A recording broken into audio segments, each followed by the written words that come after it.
Bom dia, irmãos. Cá estamos mais uma vez para abordarmos temas importantes que coloca muitos crentes mesmo em dúvida.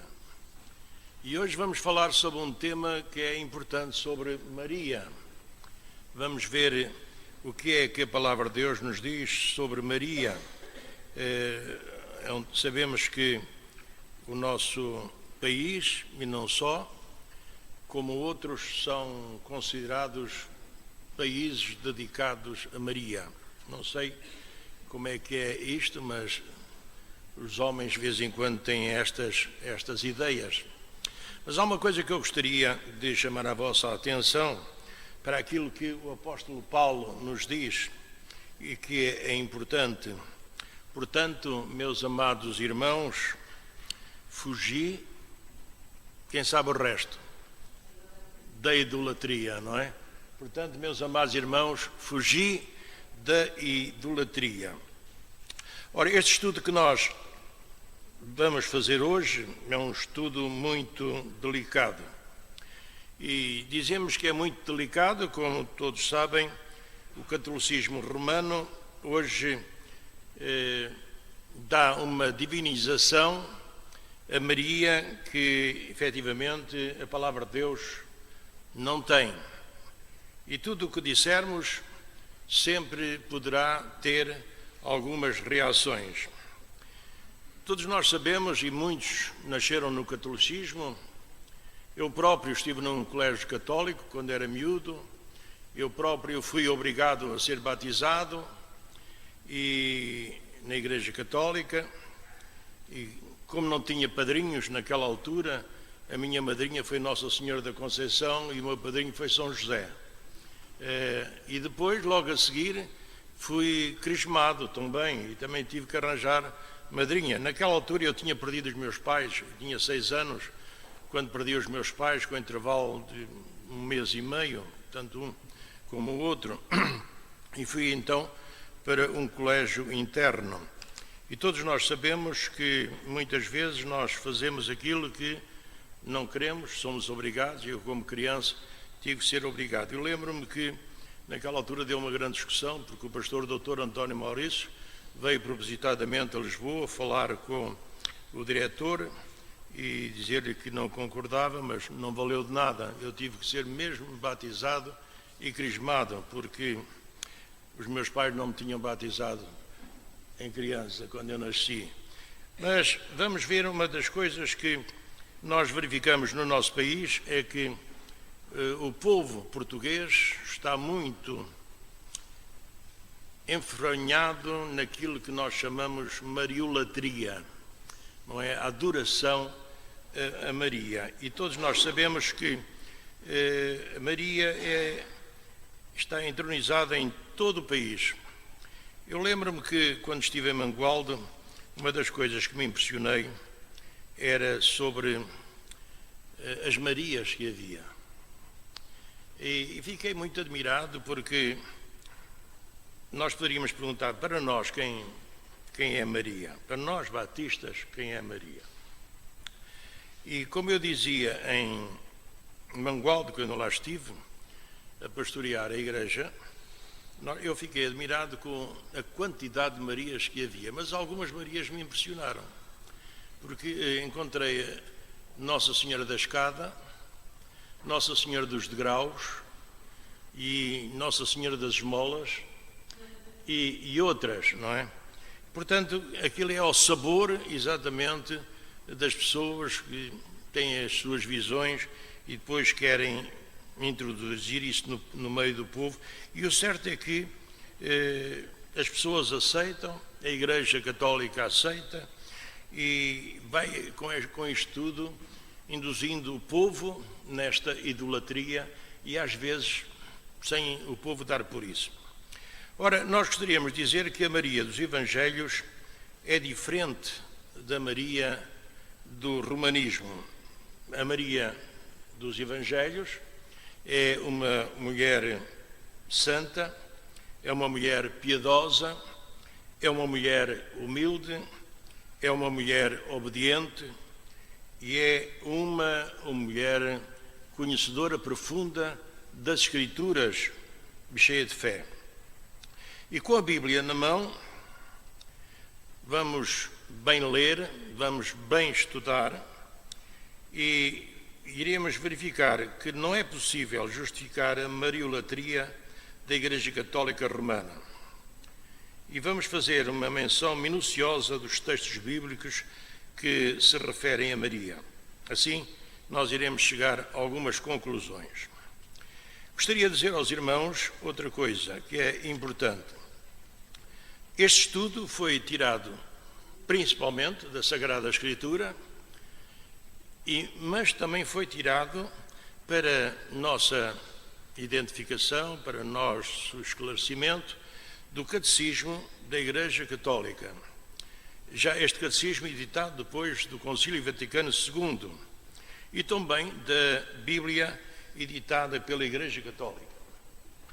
Gostaria de dizer aos irmãos que eu tenho aqui duas Bíblias editadas pela Igreja Católica. Se alguém quiser para seguir o estudo, as passagens, para ver se está certo, se está errado, poderá então pedir-me. Alguém deseja acompanhar?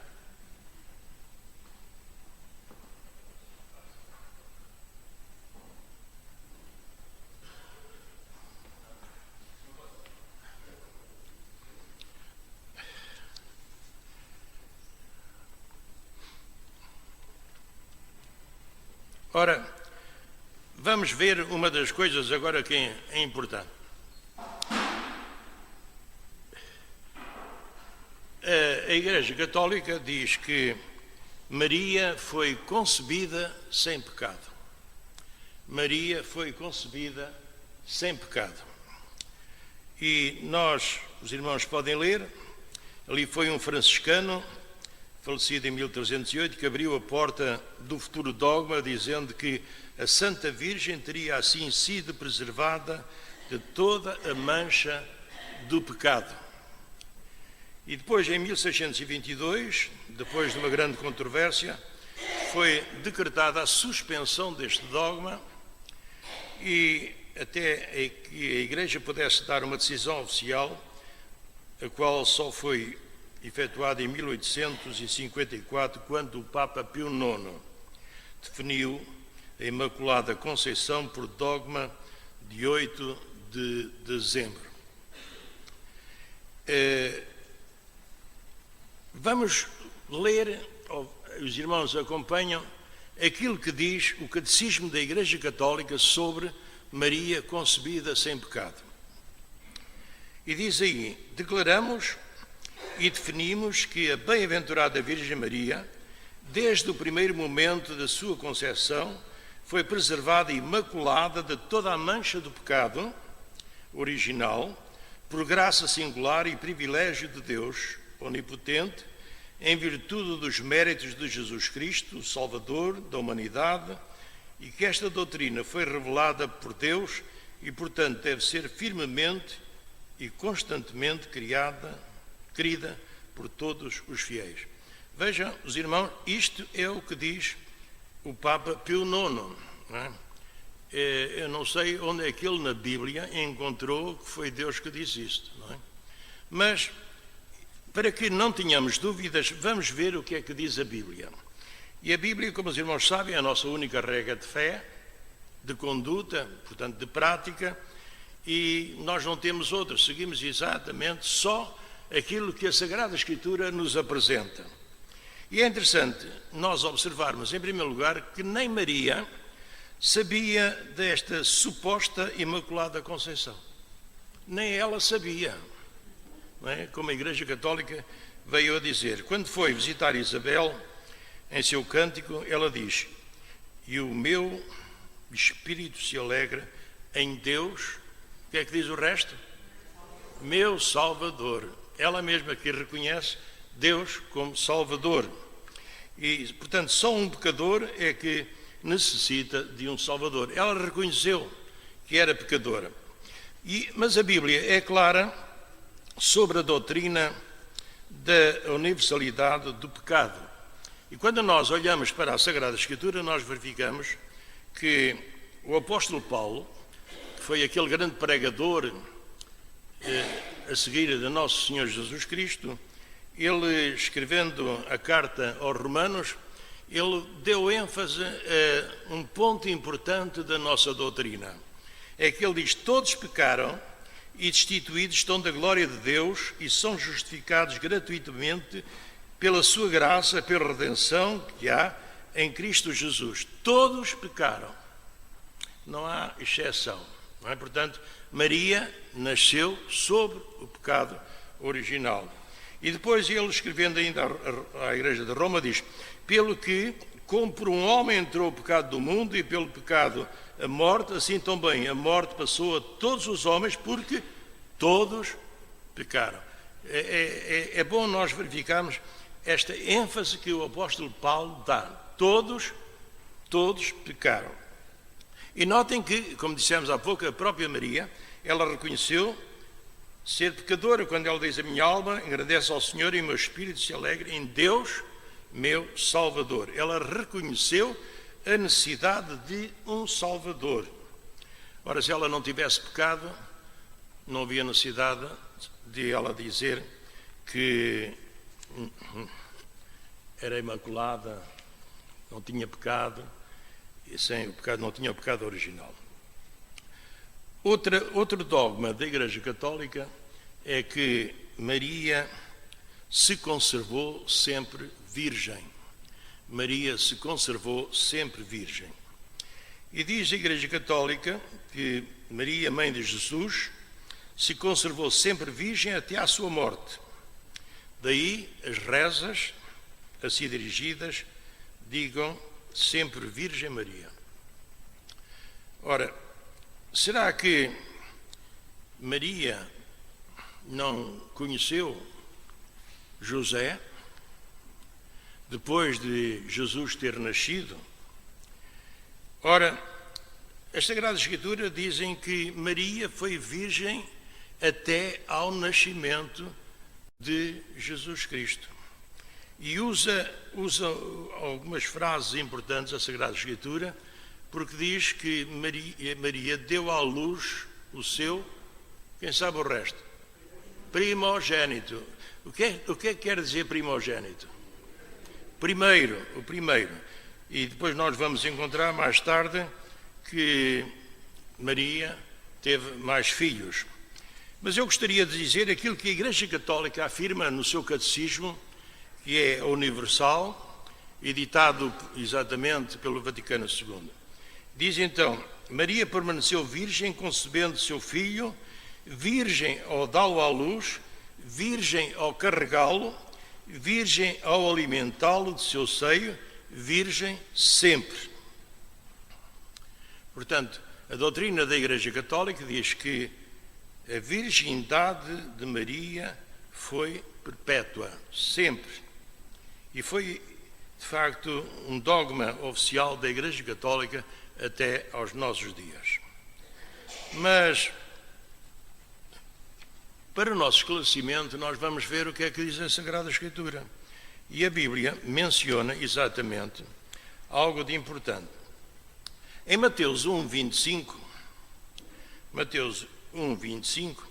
nós encontramos uma expressão que é muito importante. E esta expressão é: até que. Diz o texto: e não a conheceu, referindo-se a José, e não a conheceu até que ela deu à luz um filho. Eu gostaria de chamar a vossa atenção porque este até aqui indica um limite do tempo, no espaço e precisamente nas ações. Mostra que José conheceu sexualmente Maria depois do nascimento de Cristo. Para que não haja dúvidas sobre esta passagem até que e não conheceu, nós vamos buscar outras passagens da Sagrada Escritura que nos falam precisamente a mesma coisa. No que diz respeito aqui a este texto, como nós lemos na Bíblia, diz: e José não a conheceu, a Maria, até que deu à luz seu filho, o primogênito, e pôs o nome de Jesus. eu gostaria de chamar a vossa atenção para aquilo que diz a Bíblia editada pela Igreja Católica. Os irmãos podem ver, aqueles que têm a Bíblia Católica agora, a Mateus 1, 24, 25 diz: e sem que a tivesse conhecido, ela deu à luz um filho, ao qual ele pôs o nome de Jesus, sem que a tivesse conhecido. Portanto, mas vamos ver agora, um pouco atrás, no Velho Testamento, o caso de Adão. Diz a Sagrada Escritura: e conheceu Adão, notem, voltamos a esta palavra importante, e conheceu Adão, sua mulher, Eva, e ela concebeu e deu à luz a Caim. E na Bíblia editada pela Igreja Católica, diz: Adão conheceu Eva, sua mulher, ela concebeu e deu à luz Caim. Se avançarmos um bocadinho agora mais à frente, no que diz respeito a Caim, nós verificamos que a Bíblia diz: e conheceu Caim a sua mulher, e ela concebeu e deu à luz a Enoque. E na tradução da Bíblia Católica diz: Caim conheceu a sua mulher, ela concebeu e deu à luz Enoque. Mas vamos um bocadinho mais à frente, ainda temos mais outro caso sobre Adão. E lemos também: e tornou Adão a conhecer a sua mulher. E tornou Adão a conhecer sua mulher, e ela teve um filho e chamou o seu nome Sete. Portanto, tornou, aqui encontramos tornou. E na Bíblia Católica diz: Adão conheceu ainda outra vez a sua mulher, que teve um filho e deu-lhe o nome de Sete. E conheceu outra vez. E vamos agora ver sobre Elcana. E diz a Sagrada Escritura: e Elcana conheceu a Ana, sua mulher, e sucedeu que Ana concebeu e teve um filho e chamou o seu nome Samuel. Mas a Bíblia Católica diz praticamente a mesma coisa. Diz: Elcana conheceu Ana, sua mulher, Ana concebeu e, passado algum tempo, deu à luz um filho, ao qual pôs o nome de Samuel. Portanto, esta parte, até que, e o conheceu, nós verificamos que aquilo que está na nossa Bíblia está também na Bíblia Católica, não é? A não ser que a Bíblia Católica possa ser alterada durante os tempos por aqueles que se dizem inspirados também, o que eu não creio. Mas vamos ver agora o segundo exemplo que nos fala sobre o primogênito. Notai que Jesus Cristo é chamado de primogênito, portanto, o primeiro filho gerado por Maria. O primeiro é o primogênito, e todos nós sabemos onde há primeiro, como há pouco nós ouvimos dizer, há segundo e pode haver terceiro e quarto, conforme. Na relação entre Deus Pai e Deus Filho, Jesus é chamado unigênito, ou seja, único, o que é diferente de primogênito.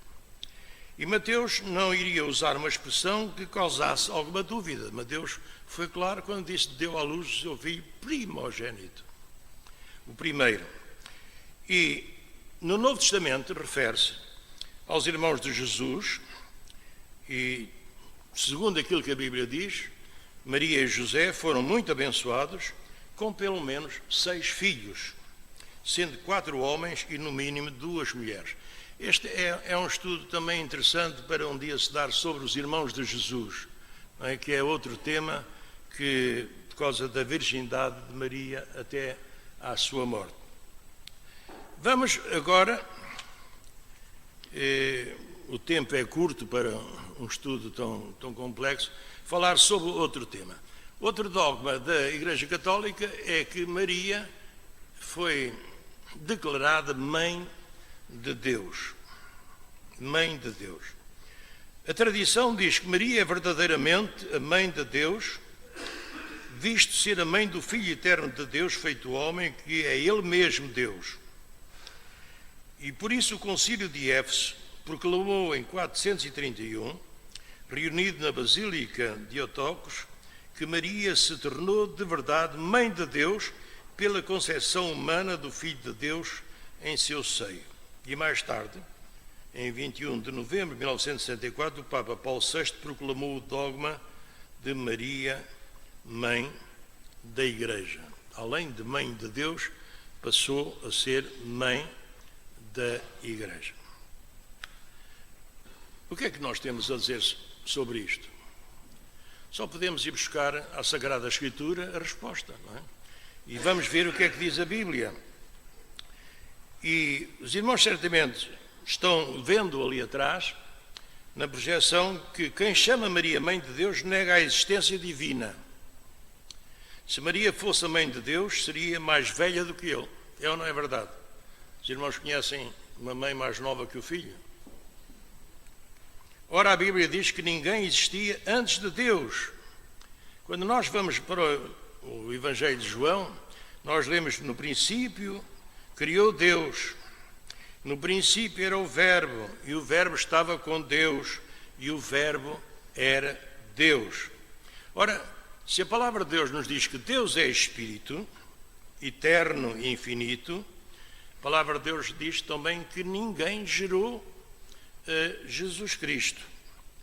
E este dizer que Maria é mãe de Deus é um dos maiores absurdos que a Igreja Católica criou, porque é impossível, sendo eterno, como é que Maria, humana, foi mãe de Deus. Aliás, a Igreja Católica, como os irmãos têm conhecimento, nos nossos dias, ela vem colocando sempre Maria cada vez mais acima do próprio Jesus Cristo. Não é? E qualquer conversa, quaisquer rezas, os irmãos vejam que é sempre Maria e não... Eu às vezes fico assim um bocado impressionado quando ouço algumas pessoas dizerem: este Papa sim, este Papa vai virar o catolicismo todo. Irmãos, não tenhamos dúvidas, este Papa é tão mariano como os outros. Tão mariano como os outros. E quando a Igreja Católica diz que Maria era a mãe de Deus, nós verificamos, podemos ir um pouco à história, a Éfeso. A Éfeso tinha a deusa Diana, era uma conhecida como a grande mãe, a Magna Mater, ou mãe dos deuses. E isto, nós sabemos, no passado o povo era muito supersticioso, e, aliás, nos nossos dias também muito supersticioso. Às vezes, quando eu vou comprar o jornal, uma das coisas que me impressiona é ver as senhoras, e é interessante, não só as pessoas de meia idade, mas também a juventude, a procurarem as revistas, e a primeira coisa que vão ler é o horóscopo. É o horóscopo. Deixa-me ver qual é o meu horóscopo. Mas eu gostaria de dizer uma coisa aos irmãos: comprem no mesmo dia várias revistas, leiam o horóscopo e vejam que é tudo diferente uns dos outros. Eu lembro quando estava em Luanda, eu também já fui novo, e nessa altura eu colaborava com uma revista muito conhecida em Angola, que era a revista Gente, que agora aqui é a Nova Gente, e era feita sempre o horóscopo. E lembro-me às vezes dizer: qual é o horóscopo desta semana? Eu lembro que o diretor da redação dizia assim: olha, vai ver uma da revista do ano passado e copia. E era assim, e as pessoas acreditam nisso, as pessoas acreditam, não é? Ora, o que é que se deu? Jesus nunca chamou Maria de mãe. Jesus nunca chamou Maria de mãe. Jesus dirige a Maria a seguinte frase: mulher, que tenho eu contigo. Nós já vamos falar sobre este ponto. E na cruz, estando em sofrimento, Jesus afirmou: mulher, eis aí o teu filho, apontando para João. Agora, afirmar que um ser humano que teve um início de existência possa ser mãe de Deus, que é eterno, que não teve princípio nem fim, é de facto um absurdo. Para que Maria fosse a mãe de Deus, deveria possuir os mesmos atributos divinos de Deus, ou seja, os irmãos estão a ver, creio que está ali a apresentar, não é? Onipresente, onisciente e onipotente. Será que Maria possui estes três atributos? Não possui. Sabemos que estes atributos são exclusivos de Deus. Em resumo, para que Maria fosse a mãe de Deus, ela teria que ser igual ao próprio Deus. E nós podemos perguntar agora, num espírito talvez de interrogação, será que a Trindade, Pai, Filho e Espírito Santo, passa a ser um quarteto, dizendo Deus Pai, Deus Mãe, Deus Filho e Deus Espírito Santo? Se ela é a mãe de Deus, ora, certamente seria um absurdo, pois a Bíblia diz que Deus é eterno, não teve começo, não foi gerado e não terá fim. Deus não tem mãe nem pai. Maria não pode ser a mãe do Criador, do seu Salvador. Outro dos dogmas importantes que a Igreja Católica é o dogma de que Maria é cheia de graça. Aliás, aqueles que conhecem a Ave Maria sabem que uma das coisas diz a Ave Maria cheia de graça, o Senhor é convosco, bendita sois vós entre as mulheres, bendito é o fruto do vosso ventre, Jesus. Eu sei isto porque eu fui educado num colégio católico e obrigaram-me a ser sacristão a ajudar o padre, não é? E, portanto, estas coisas eu aprendi em miúdo e nunca mais esqueci. E o certo é que esta oração da Ave Maria foi instituída pelo Papa João XXII e confirmada na segunda metade do ano de 1508. Depois foi finalmente aprovada pelo Papa Sixtus V no final do século XVI. E diz a tradição que o anjo Gabriel disse a Maria: Ave, cheia de graça, o Senhor é contigo. Ave, cheia de graça, o Senhor é contigo. Mas nós perguntamos, será que foi isto que o anjo disse a Maria? Ave, cheia de graça, o Senhor é contigo. Ora, vamos ver o que diz a Bíblia. Maria não é a dispensadora de graças, mas sim Jesus. A palavra de Deus diz-nos, através do apóstolo João: e tudo quanto pedirdes em meu nome, eu o farei, para que o Pai seja glorificado no Filho. Se pedirdes alguma coisa em meu nome, eu o farei. O apóstolo João escreveu estas palavras referindo-se precisamente àquilo que o Senhor Jesus dissera. Não é? Tudo quanto pedirdes ao Pai em meu nome, eu farei. Os irmãos já repararam porque é que nós, nas nossas orações, terminamos sempre? Nós oramos em nome de quem? De Jesus. Nós oramos em nome de Jesus. E a Igreja Católica traduziu a frase que está na Sagrada Escritura, que diz salve agraciada, por Ave cheia de graça. E daí nasceu a Ave Maria cheia de graça na reza que a Igreja Católica tem. O que o anjo disse foi salve agraciada, ou aquilo que nós podemos ler na nova tradução, alegra-te muito favorecida. E de facto Maria foi aquela mulher que foi escolhida para ser a mãe carnal de Jesus. Não é? Não havia virtude alguma na saudação. Era uma saudação que se usava muito naquele tempo. Maria era agraciada porque tinha sido escolhida para ser a mãe de Jesus. Achou graça diante de Deus. É um dos temas muito importantes. Vamos falar agora de outro dogma da Igreja Católica. Maria cooperou na obra da redenção. Maria cooperou na obra da redenção. Ora, isto tem sido uma das coisas que tem sido bem enfatizada pela Igreja Católica, não só pelos padres, pelos cardeais, pelos bispos e pelos próprios papas. E é interessante notar o que diz o Catecismo da Igreja Católica, que diz: sofrendo com ele quando morreu na cruz, ela cooperou na obra do Salvador de uma forma completamente singular pela obediência, fé, esperança e amor ardente para restaurar sobrenaturalmente a vida das almas. Notem que o Catecismo diz que Maria cooperou com Jesus na obra da redenção. Será bíblico? Será bíblico esta afirmação que a Igreja Católica faz? Vamos ler o que a Bíblia nos diz. Vamos ler o que a Bíblia nos diz. Quanto a Maria ter parte na obra da redenção, as Escrituras são por demais claras para atribuir somente a Jesus a capacidade de cumprir a vontade do Pai na obra da redenção. É bom nós lembrarmos que Maria desconhecia o plano de Deus sobre a redenção.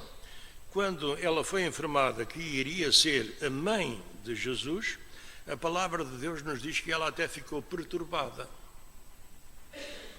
Como é possível ser isso?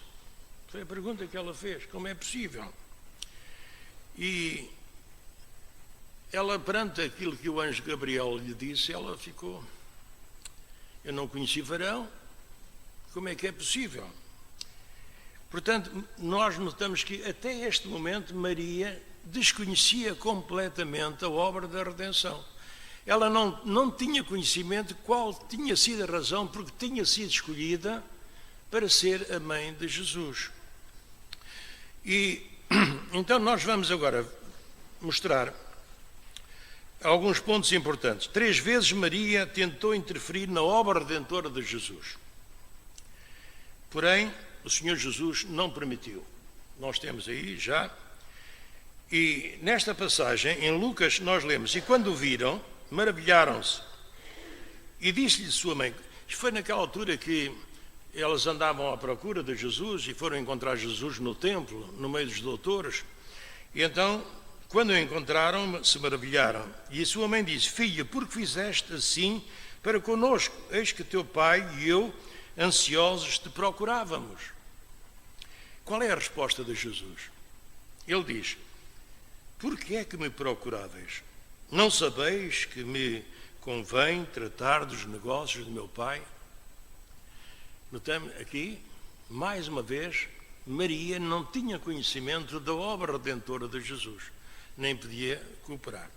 Mas vamos ver noutro caso, em Cafarnaum, nós verificamos que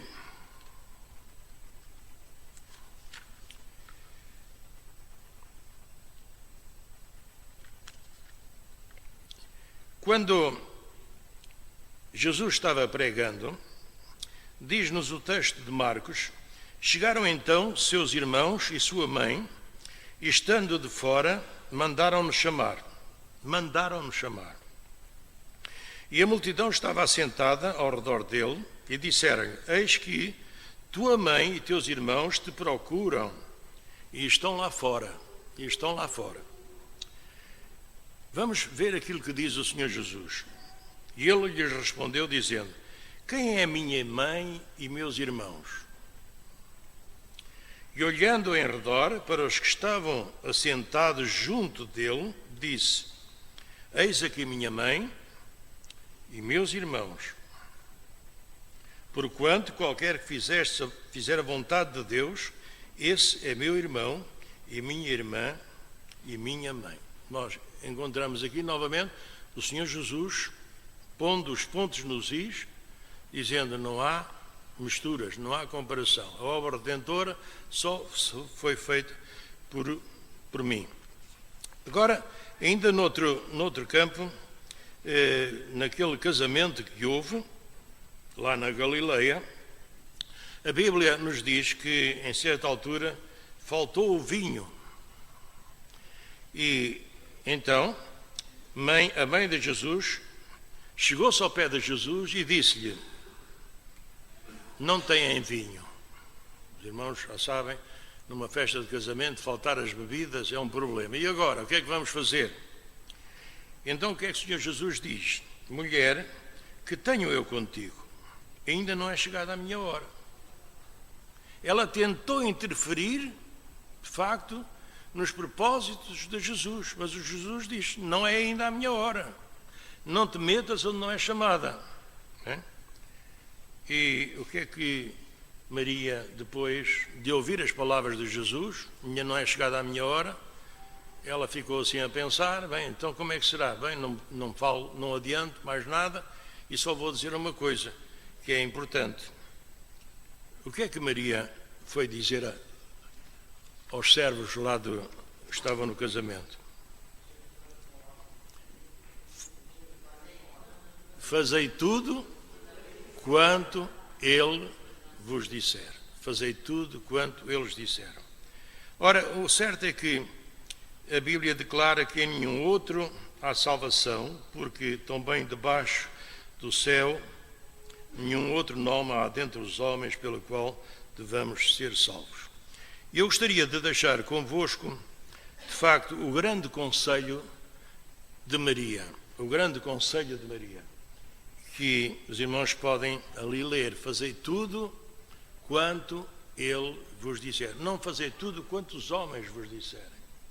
Fazei tudo quanto ele, Jesus, vos disser. Porque Jesus é de facto o caminho, é a verdade, é a vida e ninguém vai ao Pai senão por ele. Um outro tema muito controverso do catolicismo é dizer que Maria é mediadora. Maria é mediadora. É uma tentativa católica de elevar Maria à posição semelhante à posição do Senhor Jesus e atribuir-lhe o papel de mediadora. Maria foi chamada mediadora exatamente através de uma bula em 1854 do Papa Pio IX, o mesmo documento que proclamou a concepção da Maria Imaculada. Por isso, a bem-aventurada Virgem Maria é invocada na Igreja sob o título de advogada, auxiliadora, protetora, medianeira. Isto é o que diz o Catecismo da Igreja Católica, na página 274 e parágrafo 969. Portanto, é interessante nós consultarmos estas coisas que eles puderam. As autoridades católicas tomam o termo para significar duas coisas. Maria é a mediadora de todas as graças por sua cooperação na encarnação. Aquilo é a primeira coisa que a Igreja Católica diz. E diz depois a segunda coisa, que Maria é a mediadora de todas as graças por intercessão no céu. Meus amados irmãos e amigos, eu não estou a dizer isto por minha alta criação. Eu estou a tirar estes dados do Catecismo da Igreja Católica. Está em vigor. Portanto, a Igreja Católica diz que Maria é advogada, mediadora, e é necessário que os cristãos confiem nela para resolver todos os seus problemas e atender às suas petições. Há um ponto interessante que também eu não mencionei aqui no estudo, porque para não tornar muito longo, mas um dos parágrafos do Catecismo da Igreja Católica diz lá uma coisa que eu fiquei muito impressionado. E diz lá então, aquilo que o Senhor Jesus não pode fazer, Maria pode fazer. O que é que os irmãos pensam sobre isto? Será possível? Será possível? Ora, vamos ver o que é que a Bíblia diz. Falando de Maria como advogada, primeiro nós verificamos que Maria nunca tentou alcançar para si posições em que tenha sido colocado pelo catolicismo, quando ela mesma diz, porque lançou os olhos para a baixeza da sua serva. Notem esta humildade da própria Maria, chama a baixeza da sua serva. E nunca Maria é chamada nossa advogada, mas Jesus sim é chamado, porque nós lemos em 1 João: meus filhinhos, estas coisas vos escrevo para que não pequeis, e se alguém pecar, temos um advogado para com o Pai, Jesus Cristo, o justo. Portanto, só temos um advogado perante a Deus, é o próprio Senhor Jesus, nunca Maria. Mas a Igreja Católica chama de mediadora. E como mediadora vamos ler o que é que o apóstolo Paulo nos diz. E o apóstolo Paulo diz: porque há só um Deus e um só mediador entre Deus e os homens. Quem? Jesus Cristo, homem. E se nós voltarmos às bodas de Caná da Galileia, nós encontramos exatamente o Senhor Jesus a fazer aquele milagre e que não admitiu a intercessão, não admitiu a intromissão da sua própria mãe, não é? Maria, que tenho contigo. Cristo disse: eu sou o caminho, a verdade e a vida, ninguém vem ao Pai senão por mim. E nós lemos que o apóstolo Lucas, escrevendo o livro de Atos, ele diz: não há salvação em nenhum outro, pois não há outro nome debaixo do céu dado aos homens pelo qual devamos ser salvos. Diz então a Igreja Católica que Maria também é intercessora. E esta função, tanto de um mediador como de um advogado, é interceder em favor de outros. A Igreja Católica designa esta posição a Maria, enquanto a palavra de Deus exalta o Senhor Jesus Cristo como o único intercessor. Paulo, escrevendo aos Romanos, diz: é Cristo Jesus quem morreu, ou antes, quem ressuscitou, o qual à direita de Deus e também intercede por nós. Encontramos aqui a intercessão única e exclusiva do Senhor Jesus. E o autor do livro de Hebreus diz: por isso também pode salvar os que por ele se chegam a Deus, vivendo sempre para interceder por eles. Vivendo sempre para interceder por eles. E então vamos ver o outro título que a Igreja Católica dá, que é o de auxiliadora. E novamente a Bíblia discorda do catolicismo, pois declara que Jesus, não Maria, é o único auxiliador. E nós temos muitas passagens, mas eu escolhi 3 passagens, exatamente para que nós possamos ficar bem conscientes desta grande verdade. No Salmo 54, 4, nós lemos: eis que Deus é o meu ajudador. Em Hebreus 13, 6, lemos: e assim com confiança ousemos dizer: o Senhor é o meu ajudador, e não temerei o que me possa fazer o homem. E ainda no Salmo, agora 34, verso 19, muitas são as aflições do justo, mas o Senhor o livra de todos. Mas o Senhor o livra de todos. E vamos entrar agora num tema, agora um pouco polémico, que é sobre a Assunção de Maria. Eu gostaria de que os irmãos lessem com atenção aquilo que está mencionado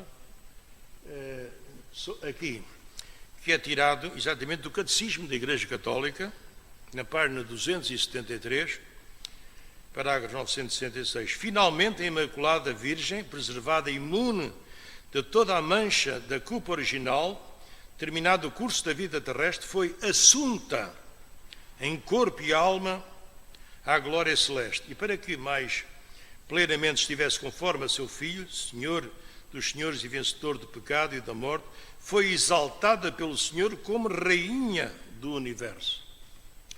A Assunção da Virgem Maria é uma participação singular na ressurreição de seu Filho e uma antecipação da ressurreição dos outros cristãos.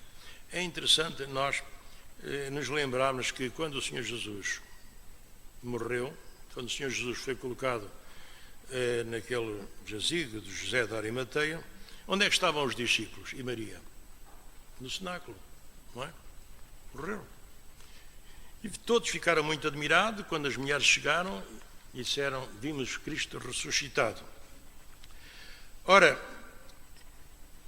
em novembro de 1950, o Papa Pio XII, conhecido como Papa Mariano, e nós sabemos que há várias estátuas em Portugal a este Papa, quando ele visitou Fátima, ele proclamou o dogma da Assunção de Maria aos céus.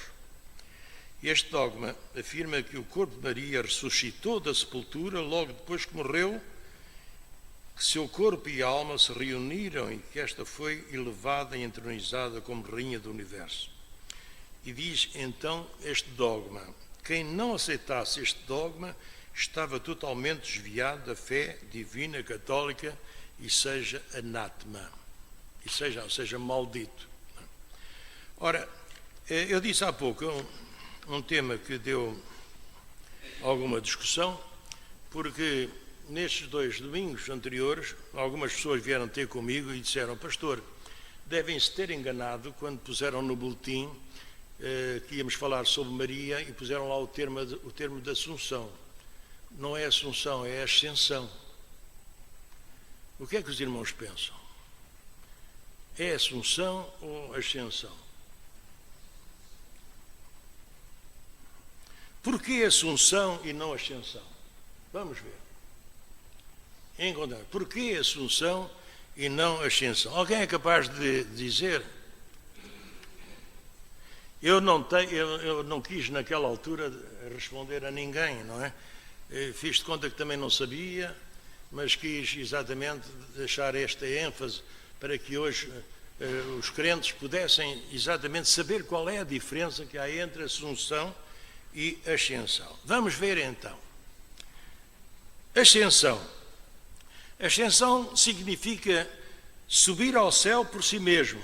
E foi aquilo que sucedeu com o Senhor Jesus Cristo. Ele subiu ao céu pelo seu próprio poder divino. Porquê? Porque Jesus é Deus. Ninguém o levou.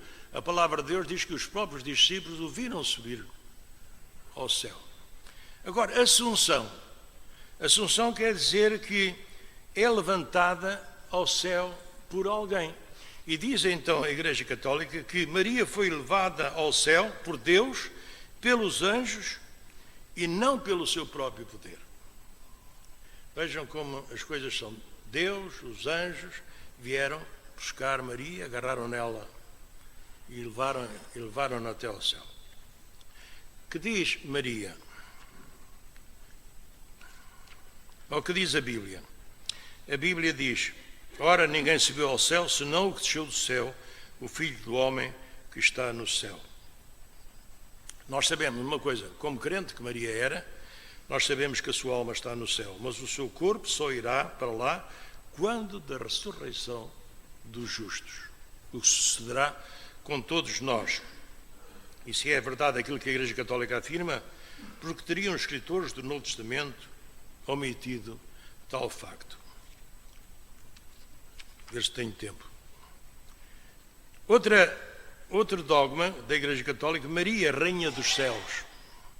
É interessante nós verificarmos que foi em 1483 que foi decretado este dogma, Maria, Rainha dos Céus. E diz exatamente, os irmãos podem ver ali: finalmente a Imaculada Virgem, preservada, imune de toda a mancha da culpa original, terminado o curso da vida terrestre, foi assunta em corpo e alma à glória celeste. E para que mais plenamente estivesse conforme a seu Filho, Senhor dos senhores e vencedor do pecado e da morte, foi exaltada pelo Senhor como Rainha do Universo. Eu gostaria de chamar a vossa atenção para um ponto muito importante. Esta crença da coroação de Maria como Rainha do Céu é claramente negada naquela visão que nós temos do trono de Deus, quando nós encontramos no livro do Apocalipse, capítulos 4 e 5. Naquela visão do apóstolo João, ele foi claro. Ele diz: João viu Deus assentado no trono, cercado por 24 anciãos e 4 seres viventes. Cristo, o Cordeiro, está no trono. Milhares de anjos circundam o trono. Portanto, o próprio apóstolo João, quando teve esta visão do lar celestial, ele não encontrou lá nenhuma rainha do céu ao lado do trono de Cristo. Nós encontramos isso no livro do Apocalipse. Por isso, e se fosse verdade, isto é uma autêntica abominação ao Senhor. Porque este nome Rainha do Céu foi exatamente tirada da deusa Astarote, que os fenícios adoravam e que nós encontramos no livro de Jeremias. Queimaremos incenso à Rainha dos Céus e lhe ofereceremos libações, como nós, nossos pais, nossos reis e nossos príncipes têm feito. Ora, mas o que é que já diz? Foi condenado por Deus. Logo a seguir, nós encontramos a condenação por Deus. E depois, no livro do Apocalipse, refere-se aos salvos na glória e ao Cordeiro que foi morto no seio do trono, ao louvor das hostes, aos 12 fundamentos da cidade com o nome dos 12 apóstolos, mas não faz uma única referência a Maria. E é a própria Maria que desmente todos os devotos de Maria quando ela se proclama a si própria serva do Senhor e não rainha. Notem, os irmãos, ela diz: eis aqui a escrava, a serva do Senhor, não a rainha, não é? Só o Senhor Jesus é o Rei dos Reis, Senhor dos Senhores. Agora, para terminar, meus amados irmãos, porque está na hora, nós perguntamos: qual é a nossa atitude a respeito a Maria? Neste estudo nós verificamos que não há qualquer base bíblica para o culto prestado a Maria. Este culto é uma autêntica deturpação do ensino bíblico, aquilo que a palavra de Deus nos diz. E para nós, batistas, a Bíblia é a nossa única regra de fé. É frente à Bíblia que temos que considerar todas estas coisas, rejeitando aquelas que a Bíblia rejeita ou não aprova. Qual deve ser o nosso comportamento perante Maria? Em primeiro lugar, a admiração. Nós admiramos Maria pelo que dela sabemos a respeito nos Evangelhos e em particular no Evangelho de Lucas. Nós admiramos Maria, visto que foi escolhida por Deus para receber em seu seio aquele que veio a nascer no mundo para operar a nossa redenção. Por isso nós temos muita admiração por Maria, por ela ter sido escolhida exatamente para este ministério. Em segundo lugar, nós temos por Maria um grande respeito, porque nós devemos falar dela com todo o respeito, porque ela foi aquela que Deus escolheu para receber Jesus mediante a atuação do Espírito Santo. Ela era pura e santa. Santa no sentido que a Bíblia nos apresenta e atribui esta palavra. Esta mulher humilde, crente, fiel, discreta, que não faz questão de aparecer e de se sobrair, embora tenha tido a honra excelsa de ter sido a mãe de Jesus, deve ser mencionada por nós com todo o respeito. E por fim, nós verificamos que outra grande atitude que nós devemos ter perante Maria é a gratidão. É uma outra forma de honrar Maria, sem nos desviarmos dos exageros do catolicismo. Não vamos divinizá-la, não vamos transformá-la em deusa, mas devemos ser gratos, porque foi ela o vaso escolhido para receber Jesus quando decidiu vir ao mundo. Deus poderia ter feito Jesus simplesmente aparecer. Em sua sabedoria, entendeu que a forma deste aparecimento seria pela gestão normal, e Maria foi a escolhida. E por fim, meus amados irmãos, nós vamos terminar com aquilo que a palavra de Deus nos diz, que o pastor Joete ainda domingo falou: não terás outros deuses diante de mim, não farás para ti imagem de escultura, nem semelhança alguma do que há em cima nos céus, nem embaixo da terra, nem nas águas debaixo da terra, não te encurvarás a elas, nem as servirás. Continua a ser o mandamento de Deus no Novo Testamento, continua a ser o mandamento de Deus nos nossos dias.